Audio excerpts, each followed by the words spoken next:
A very warm welcome to Beth Gatewood, who has a PhD and had worked as a computer programmer, was in the informatics field, is also a mom and a tech trainer, and she's been a friend for years. It's an incredible pleasure to welcome Dr. Gatewood, or Beth. Okay, take it away. Thanks, Renette. First, I want to thank you and Brock for this remarkable webinar series, which is proving to be so educational, inspiring, and also practical. And I hope today's contribution will be practical for the people that are attending. So what a huge gift this webinar is to the community, to parents, to educators, and other dyslexic individuals. So I'm truly grateful to you, Brock and Renette, for your vision and inspiration. So today I want to share information as a parent and as an educator. My entry to assistive technology was born out of strict and practical need. As they say, necessity is the mother of invention, and I can say this mother desperately needed some invention. So let me give you the backstory. My husband and I have a dyslexic child who we homeschooled for the past 8 years. Hello to the other homeschooling mom who I see weighed in. And we also homeschool our other child who is not dyslexic. So here's the problem in a nutshell. We were not able to keep up with the voracious literary appetite of our dyslexic child, along with reading textbooks and other educational materials to him, and simultaneously meet the needs of our other child. As I'm sure these homeschooling moms that I'm seeing are typing in can certainly understand. So I was in a position where I was needing to read to this voracious individual between 500 to 1,000 pages a week out loud to help just meet his intellectual drive, to allow him to seek information at the level that he was at. So the problem, let me be really clear, is that the problem was not his intellectual drive, but the problem was the single human reader problem. And so ultimately the problem was me. So as we all bring our own expertise and resources to meeting a challenge, my husband and my background is in computing and software engineering, and that is what we brought to the table as we began to explore technological solutions. I'm describing now that we're bringing a technological solution to the single human reader problem in our own personal family. So with my background as a scientist, I began to analyze and experiment with ways we could best string together technology in a way that could allow independence and less dependence on me as the single human reader. Today, through the experiments on my own child, I now tutor other students in useful assistive technology for reading, writing, and organization, and designing workflows and solutions to accomplish their daily work. So today, I want to talk to you about one of the very helpful tools in the Dyslexic Students Assistive Technology Toolkit, and one that we applied early on, which is text-to-speech. I like to think of text-to-speech as the Swiss Army knife, which is handy in a variety of situations. So what I'm going to do at this point is I'm going to flip to the PowerPoint, text-to-speech, the Swiss Army knife of assistive technology. So in this talk, I want to share with you what exactly is text-to-speech. I see a lot of people have weighed in that they are not using text-to-speech. So I want to clearly demonstrate to you what text-to-speech is describe the Swiss Army knife approach, and maybe why this field of text-to-speech can be really overwhelming and confusing. The next thing that I would like to address is how we addressed the human reader problem in our own household. I wanted to provide you with an overview to understand how text-to-speech can work. And then I want to give you some practical ways that you could get started with text-to-speech. And there's going to be some bonus material for people that stick it out to the bitter end. And that's about how you can get text that you can use text-to-speech on. Okay, so what is text-to-speech? It is a computer synthetic voice. So that was my computer reading to you in text-to-speech. It's a voice that is generated by the computer. And so some of my students like to call it the robotic voice. In the next slide, I'm going to play a little bit more for you so you can hear it in a little bit longer passage. But what text-to-speech is doing is that it is reading the text on a screen. So that screen could be your computer, your phone, or your tablet device. So text-to-speech is capable of reading this electronic text or text that's residing on the screen. I'm going to have my computer read to you a longer passage. 7 years ago, our fathers brought forth on this continent a new nation, conceived in liberty, and dedicated to the proposition that all men are created equal. Now we are engaged in a great civil war, testing whether that nation, or any nation so conceived and so dedicated, can long endure. We are met on a great battlefield of that war. We have come to dedicate a portion of that field as a final resting place for those who here gave their lives that that nation might live. It is altogether fitting and proper that we should do this. Okay, so what did you just hear? I am going to go ahead and flip ahead to the next slide so I can describe a little bit more clearly what just happened. So here's a screenshot, actually, of what I just did. Of course, it would be more helpful if you actually were sitting here and you could watch me and what I touch on my screen. But because you cannot, I'm going to just show you a picture.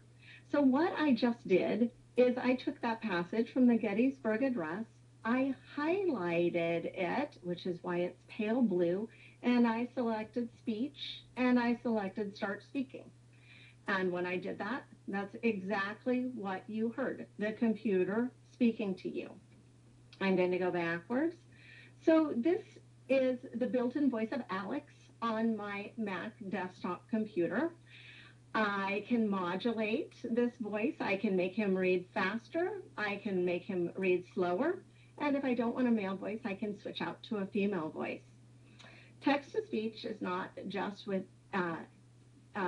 English and American accents.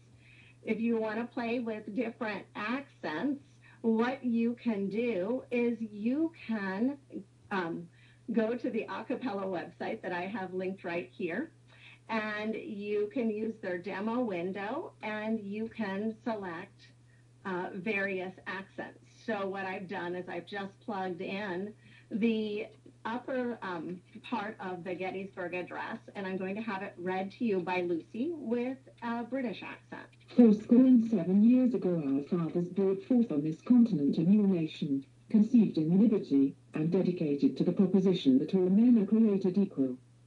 Okay, so you can play around with various options. So let me keep moving forward here.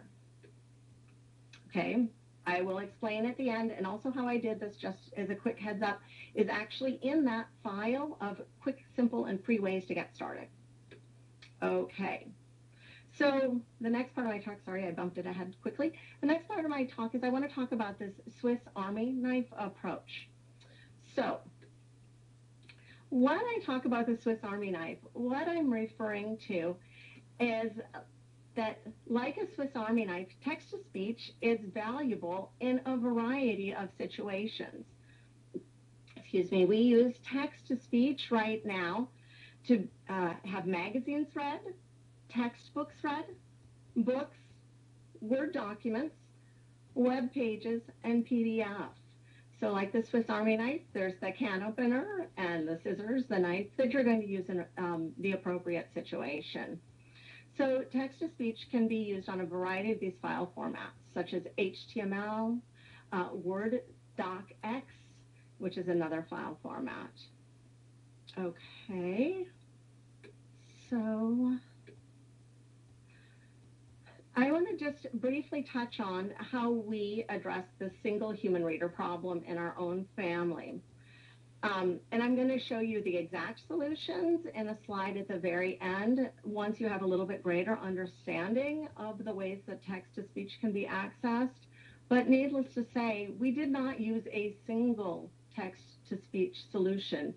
We were interested in having text-to-speech with magazines, textbooks, and books for our dyslexic child.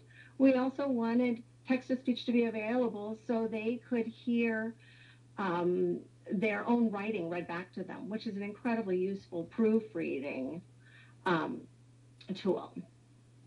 So I'll give directed details about this as we move on. Okay, there's a 10-year-old dyslexic child snuggled up in bed reading an article in National Geographic about monkeys, and that was something that he was quite interested in at the time, and it was at a reading level, being in National Geographic, well above what his own reading level was at that time. And I wanted to show that clip to show in the end what the greatest, I feel, benefit of text-to-speech is that it is allowing independence and allowing a child to read what exactly they want to, not constrained by their reading ability or their reading rates. So in this case, the benefit is incredibly obvious. This allowed independence. In our own family, this started removing the tremendous reliance on me for reading. And it allowed my own child to have the ability to choose whatever he wanted to have read to him. The not so obvious benefits I'm going to go through a little bit in this slide and the next, but we've, with great fervor, started applying text-to-speech within our homeschool environment, having textbooks read, allowing our child to be able to have the internet read to him. And then we slowly started adding books in. And let me describe that bit to you. And that was through the encouragement of Dr. Nicole Swedberg, a longtime proponent of supported reading, that we added text-to-speech capability into our child's free reading time. So this is about 3.5 years ago, and we tested out several e-readers to figure out what worked best, and we ended up using the original Kindle. Since then, I am embarrassed to tell you how many Kindles we've gone through. I might hint we're getting a little bit close to double digits at this point. So let me describe what ended up happening. Before, our child was reading about 2 novels a month at reading level or lower. When we introduced this concept of text-to-speech to allow support while he was reading books at interest, we noticed right away a great increase in the amount of reading that he was doing. We jumped from about 2 novels per month to about 7.2 novels per month at his reading level, and most definitely well above his reading level. So what this really means is 72 books in 10 months. And I think the implications are pretty great. With this increased volume of reading allowed increased word exposure, which is helpful for vocabulary and comprehension, increased exposure to more complicated sentence structure and more complicated text. And the not so obvious benefit that we saw from this was an increase in oral reading fluency, that we saw that his reading rate increased after just a couple of months. And as I began to look at this idea a little bit more fully, other researchers have published similar types of results. And Dr. Swedberg has also seen these types of results in students within her own practice. So in this case, the big win, of course, ultimately was independence and this tremendous throughput of literature. If you're interested in a little bit more of the research around text-to-speech, and there's a nice summary at CAST website. I have little tiny letters here. It's also referenced at the end of the talk.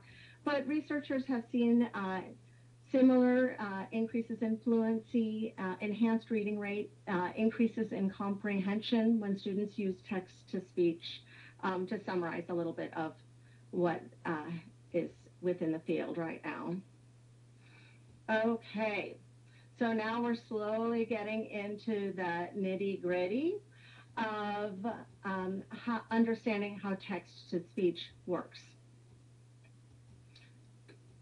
So when Fernette first asked me to give this talk, I was really reluctant because the details are really, really fiddly and devilish, and I really didn't want this talk to devolve into, if you're on Windows 7, enter the control panel, and ending up with all these fiddly little details. So I really would love to try to keep this at a much higher level and to give you a little bit more understanding, so as you begin to approach this, you know what to look for and how to do this. So ultimately, the synthetic voice is built into the device, tablet, phone, or computer. How you're going to access it, though, is this fiddly, devilish detail. So, accessing text-to-speech. Here's how I'm liking to think about this right now. There are 3 different ways I like to think about how you could access text-to-speech. I'm going to describe each one, and then I'm going to give concrete examples to try to help you a little bit more understand what I'm referring to. Okay, so you can access text-to-speech at the OS level, operating system level. This means that you can activate for the device or the computer text-to-speech so that anything that's on the screen can be read to you. That's what I was doing on my Mac, and that is also an example within that handout. Another strategy is that text-to-speech is built into software, and that you would turn the text-to-speech on in that software through an option inside of the software that you're running or inside of the app. And finally, another way to access text-to-speech is through using a separate and standalone program that runs alongside of programs or things that you want read to you on your screen. A lot of times those kinds of things are going to be called screen readers. Okay, so this is a lot. I'm going to try to circle back around now, describing each one with some concrete details. So at the operating system level, on Macs, on phones, I'm specifically thinking of an iPhone, but I believe this works on Androids and Kindle, you can actually go into the system preferences, the settings, and on the latest Windows machines into the control panel. And what you do is you specifically look for a global option to be able to turn on text-to-speech. On the Kindle itself, text-to-speech is available at the bottom of each screen, and you just hit the play, and it will read the book to you using that synthetic voice. Okay, here are some pieces of software that text-to-speech is built into. Chrome is a web browser, and if you would like to have the web read to you, then what you can do is install the Speak It plugin. Both of these are free, and then anywhere there's text in a web browser, you highlight it and click the Speak It icon. Microsoft Word has text-to-speech built into it. This is super handy if you want to hear your writing read back to you. The last few versions of Adobe Reader have text-to-speech built into it. And then there are some other software that tend to be provided within academic institutions that allow students to read textbooks. And these not only do the reading, but have other useful utilities such as highlighting and outline generation. Some of these products are called Kurzweil, Read Write Gold, Read Out Loud. So I'm focusing right now on software that's on the desktop computer, but also much of the apps that are available on the iPad and iPhone also have text-to-speech kind of built into those apps. And one that we're going to look at a little bit later towards the end of the talk is the Prizmo app that has text-to-speech built into it. And now for an example of a separate and standalone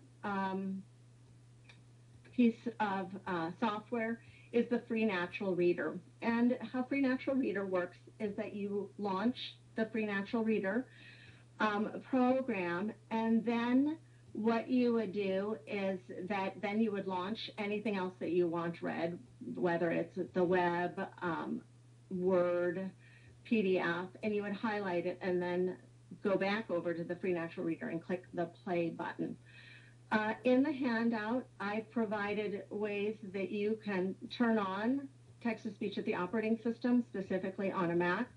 I've given instructions how you can use Chrome and Speak It to have text-to-speech available as you browse the web. And I've also included how to use Free Natural Reader. And so that handout has some really fiddly details about how you could get started. The other thing I should say is that these are all free solutions that I've selected for you to try. Okay, so now that we have a little bit greater understanding of how text-to-speech could be used in multiple different ways, I'm going to give you what we ended up with about 3 years ago for our own child. And this is the screwdriver, the can opener, and the knife in the Swiss Army knife. And so what we ended up, our own child started using e-readers very heavily, using the Kindle and the iPad, which allowed reading of magazines and also reading of books. We activated text-to-speech on our Mac to allow for any type of screen with text on it to be able to be read, whether it was within Word documents, on the internet, within PDF, any type of formats could be read. And then we also used Kurzweil because textbooks were being provided to us in the Kurzweil format. And it also turned into being a really handy piece of software because of the built-in technologies where our child could highlight, generate outlines, create study guides. So I know this talk is fully on text-to-speech, but I'm going to also be completely transparent in that audio and with human voice is still a component within our reading technologies. So, and this is also the case with many of my students, that sometimes the human voice is really pretty terrific, especially when you want to hear Old English and Canterbury Tales, or in a play, something that's really meant to be spoken, or dialects, such as in Tom Sawyer. So audio still tends to be a small component of that entire assistive technology toolkit. You can ignore, this is old 3-year-old technology of how we were using audio, and which is now Learning Alley, so a little outdated from this slide.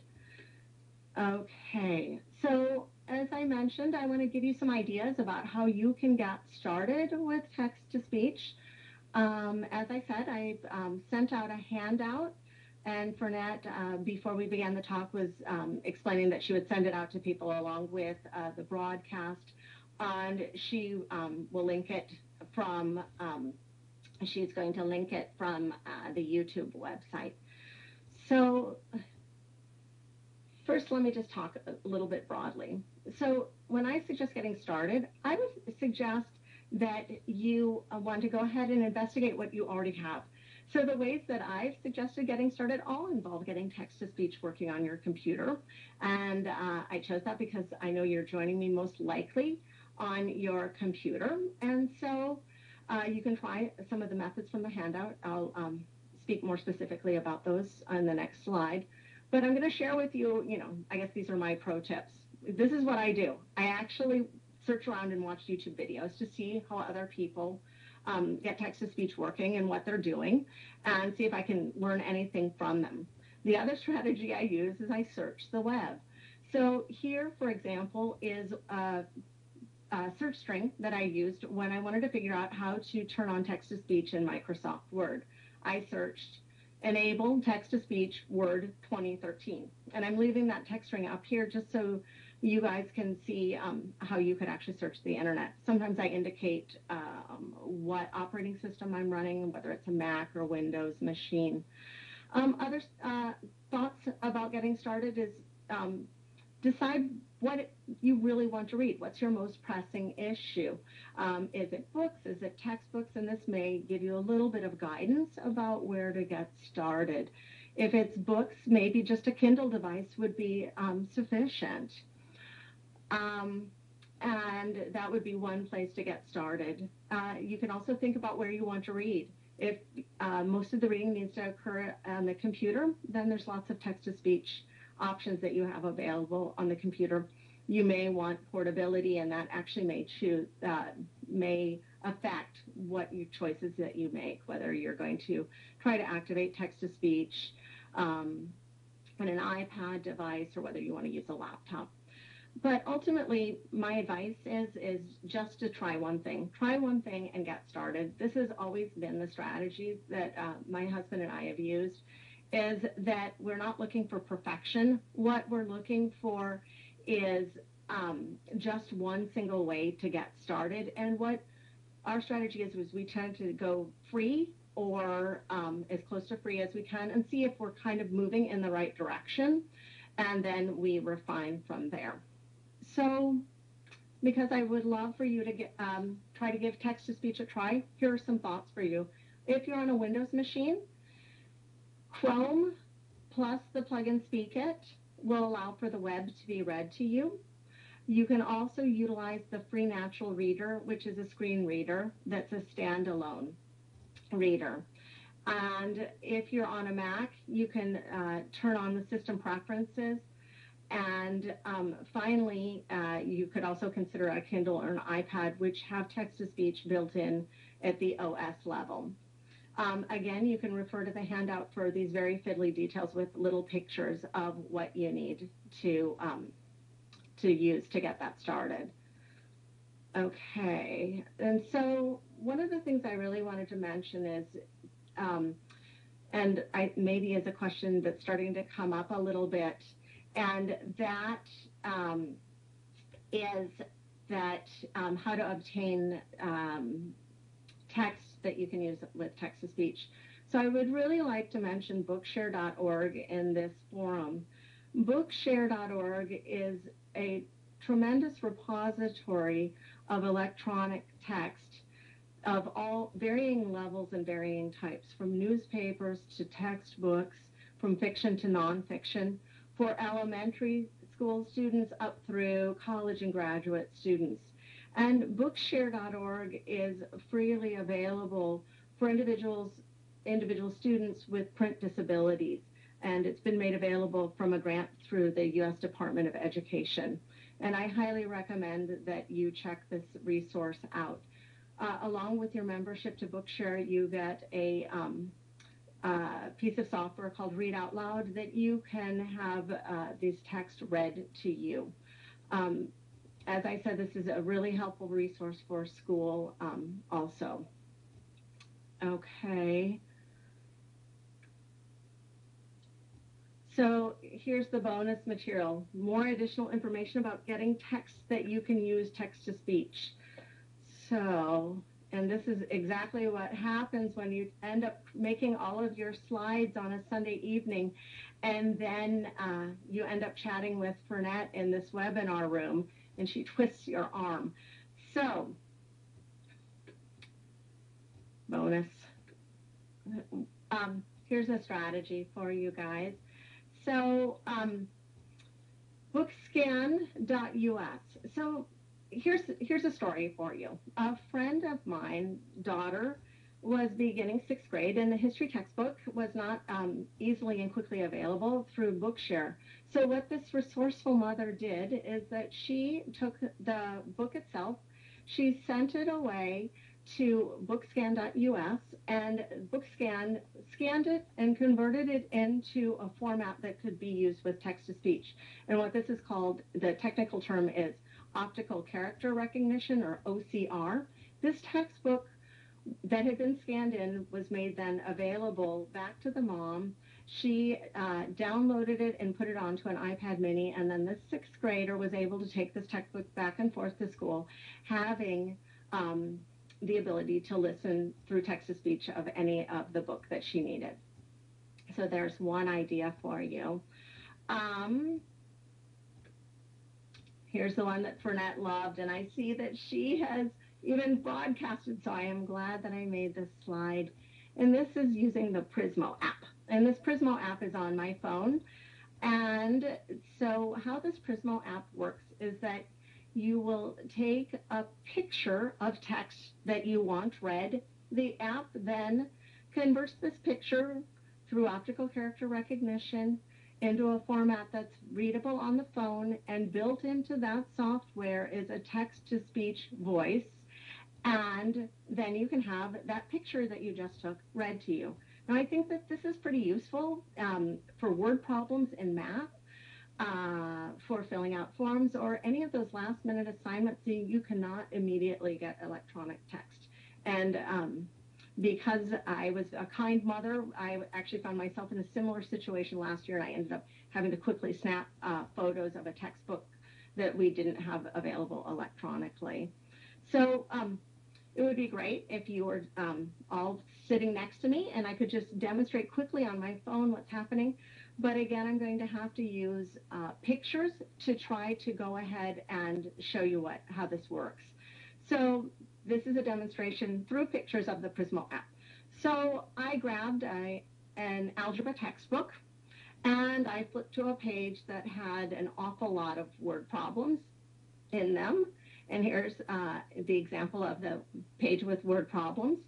And what I did is I used my phone, and that's me with my pink phone, iPhone, snapping a picture of that algebra textbook. And this is the actual picture of the textbook. And you can see that it's a little wavy, based on the binding.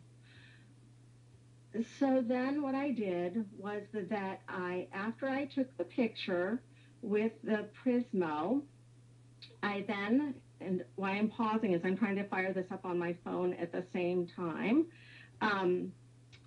What I ended up doing then is that I had the Prizmo app convert this picture to readable text, and this now is the actual screenshot of my phone, and this is the readable text that Prizmo has been able to extract from the picture. And I'm going to try to have my phone read this to you right now. 16. Cross-country runners. Problem Art and Bob are cross-country runners. Art starts running at 200 meters per minute. 3 minutes later, Bob starts from the same point, going in the same direction at 215 meters per minute. A. Draw a diagram showing the starting point, Art, and Bob, with Art farther from the start than Bob. B. How far has Art gone in X minutes? Write this expression on your... Okay, so that was me holding up my phone reading what you're seeing on the screenshot of my phone. So I can't show you exactly how I did all of that, but that gives you an overall, I'm seeing somebody saying word problem panic, I know. That gives you an overall idea of how you could actually use the Prizmo app. And again, you can use my strategies. You could look for more information on YouTube videos, or you can search the web for the Prizmo app. Okay, so first I want to say thank you. So thank you all for your attention. I know the webinar is a pretty tricky environment to be in. Some of us saw the movie, some of us didn't. People are asking questions and I can't fully pay attention to those yet. And so thank you. Thank you for your attention and interest. And thanks again to Fernette and Brock Eide. I'd like to thank Dr. Nicole Swedberg for her support and for her encouragement to try text-to-speech in a supported reading environment. This was a tremendous win within our own family. I'd like to thank my dyslexic students who offer problems along with solutions every day, and a special shout out to my student today who is an actress in her own right, and she offered me some good tips to avoiding the stage fright that I have in public speaking. And of course, I'd like to thank my family, my own guinea pig that's always available for research, and a pretty willing one at that. And also I'd like to thank my husband, who is a tremendous and equal collaborator on all of this project. And I left a link if you're really interested in more research on text-to-speech. So what I'm going to do, I guess, now is I flip on the camera and I'm going to, hello, I think I'm going to try to answer questions. And I think maybe I can scroll back to try to grab some, but if you maybe want to throw more back at me, I can try to answer. I don't.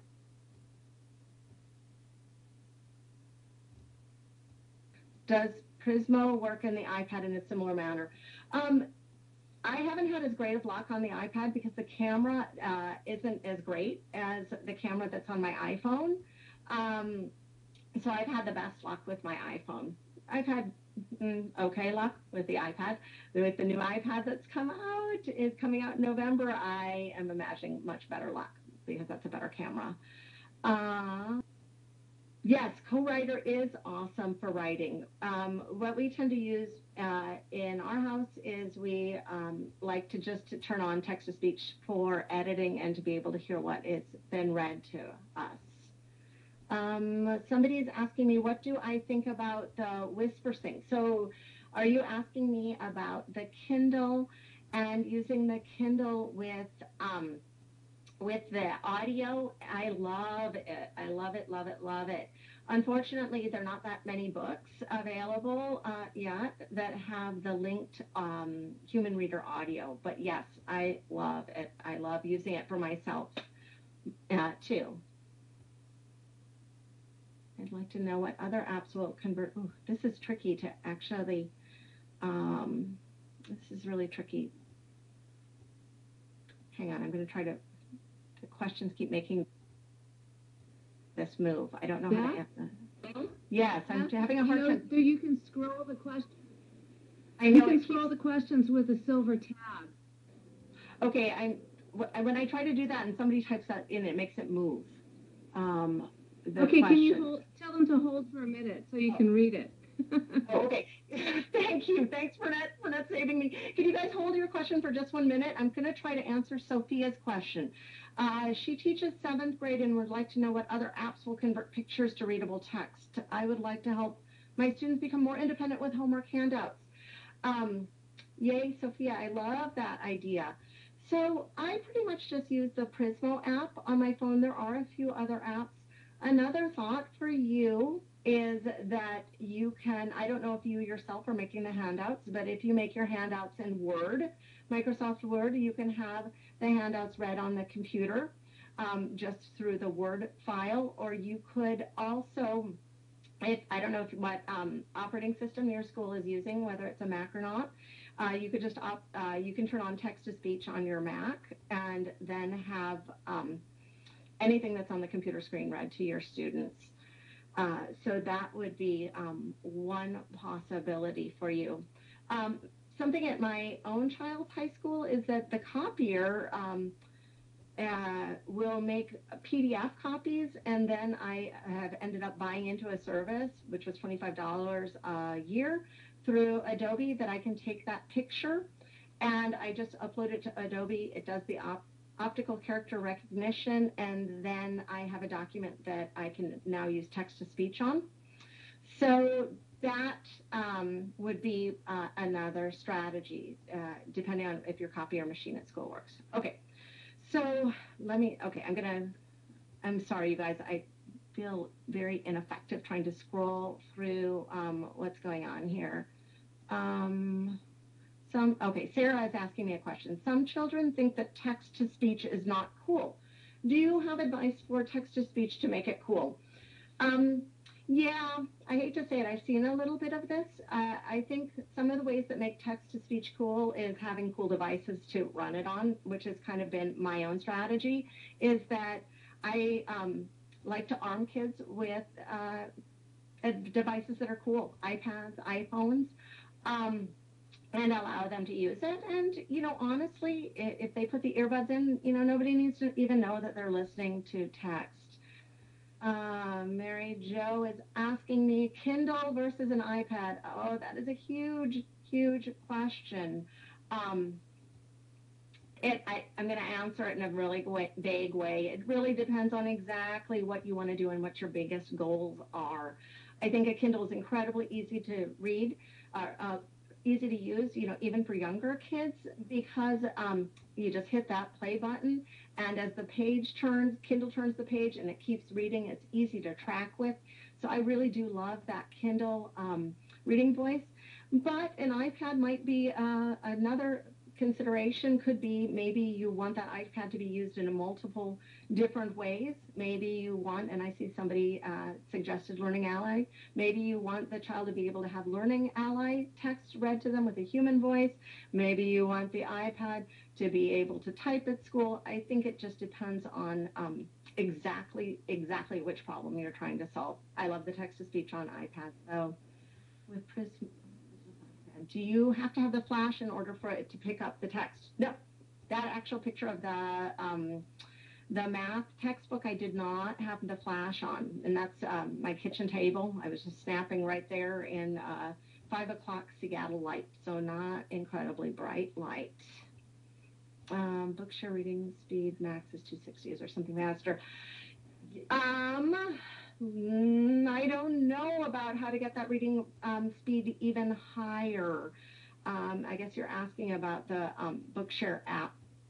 I don't know, but I definitely sympathize with you. I have a student, actually 2 students, that love to have that text-to-speech really, really cranked up and read as fast as possible. So I haven't looked at those upper limits, so I'm sorry. I can't help you as well with that. I tried using a task light and it still didn't pick up.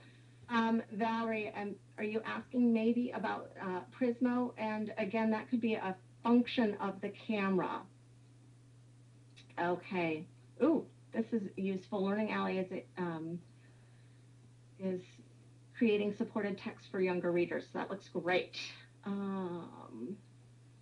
Let's see. Okay, sorry.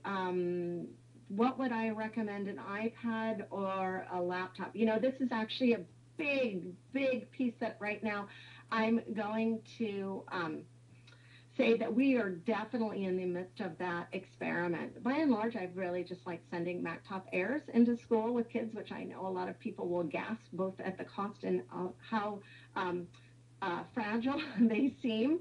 I've had good luck sending them in. I send them in. They tend to be later middle school, high school students.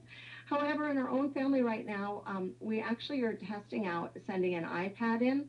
I have to be honest, I haven't always had the best luck sending iPads in because of the way the apps are, managing text. It just ends up being a little bit of a workflow issue. But with iPad's integration into the iCloud and how documents can seamlessly move between the iPad and then to a desktop computer, I'm starting to really like the idea of an iPad.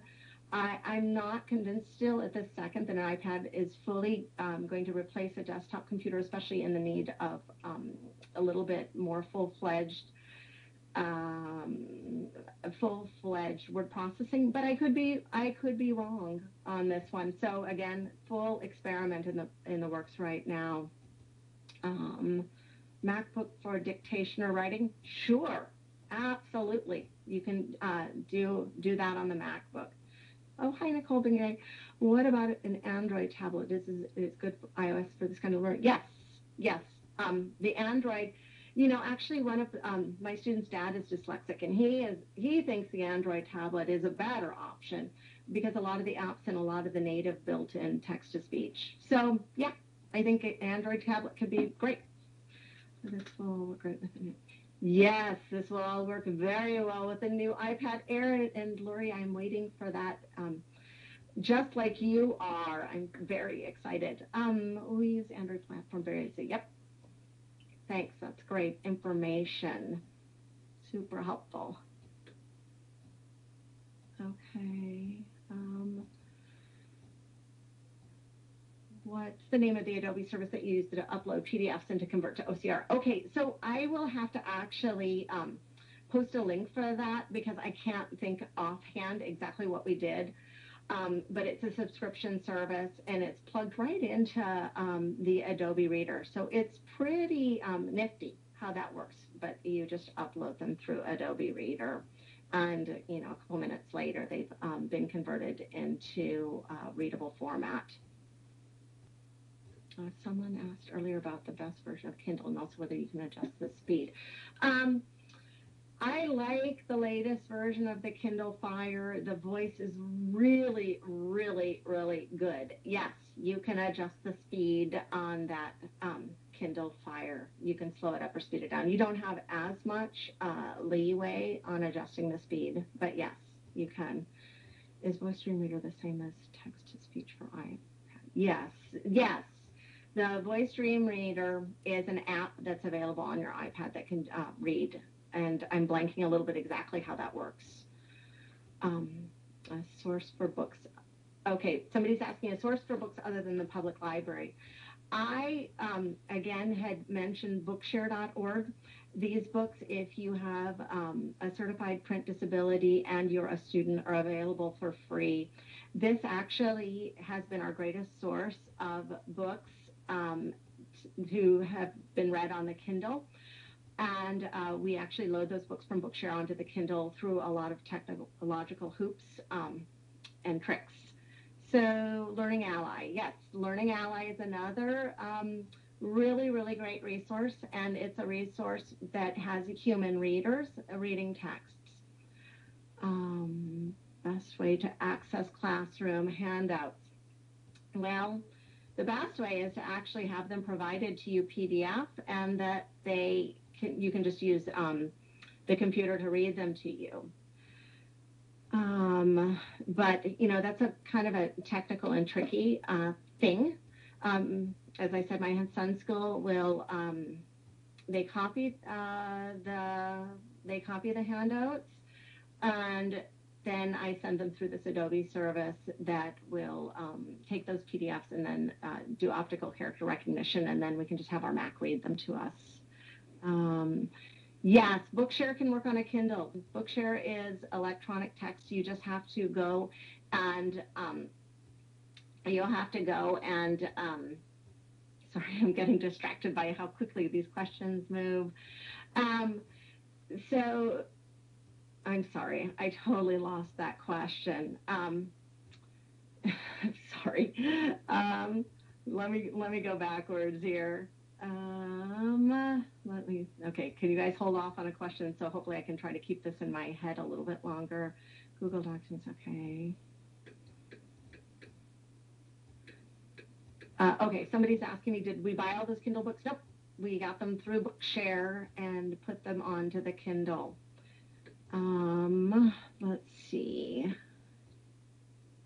Yeah, great idea. Gutenberg and LibriVox are excellent, freely available resources for books that are out of copyright print. Yes, Shelley makes a good point. Google can also do OCR within the Google Drive. How did I get Bookshare books on my Kindle? Through a lot of technological hoops. And so I don't really have time to really try to explain that at any great length. So I'm sorry about that. But you can use my strategies that I gave about searching for videos or the web. Can Chrome speak at read aloud Google Docs? I don't know. I would have to check really quickly. I think so, but I'm not sure. Maybe not. I don't know. I'm sorry. You may have to do that experiment on your own. Are Bookshare and Learning Ally different? Yes, that's a really good question. Thank you. They are two different services. Bookshare has electronic text that you can freely download, and it's free for students through a grant from the Department of Education. Learning Ally used to be supported, and I'm not sure their grant, but the grant has dried up, it seems, and so now that's a service that you pay for, and that is a library of yes, that's a library of books that are audiobooks, so books that are read to you, and you can use the Learning Ally app on your iPad or iPhone and listen to the books read to you. I've heard some electronic versions of books. referred to as text dumps. What does that mean and how to avoid it? Jenny, I'm not sure exactly what you're referring to as a text dump. I don't know if that means that they've just taken the text and that they have just extracted all the text and removed any of the pictures and things like that, and then the text is available to use OCR. Feel free to clarify that if I didn't totally get that. What do you use for books that have lots of images or science or math books? Yeah, that's something that bookscan.us is pretty nifty, and that works. A lot of times publishers will publishers or schools can provide to you Kurzweil formatted books. You can also use the Adobe service, but yeah, that's a little bit of a trickier one. Exactly. So it's kind of coming up on an hour, and so I thank everybody for joining me, and so I greatly appreciate all the questions and your attention. This is absolutely awesome, Beth. Thank you so much. Yay! You're welcome. You're all are very, very welcome.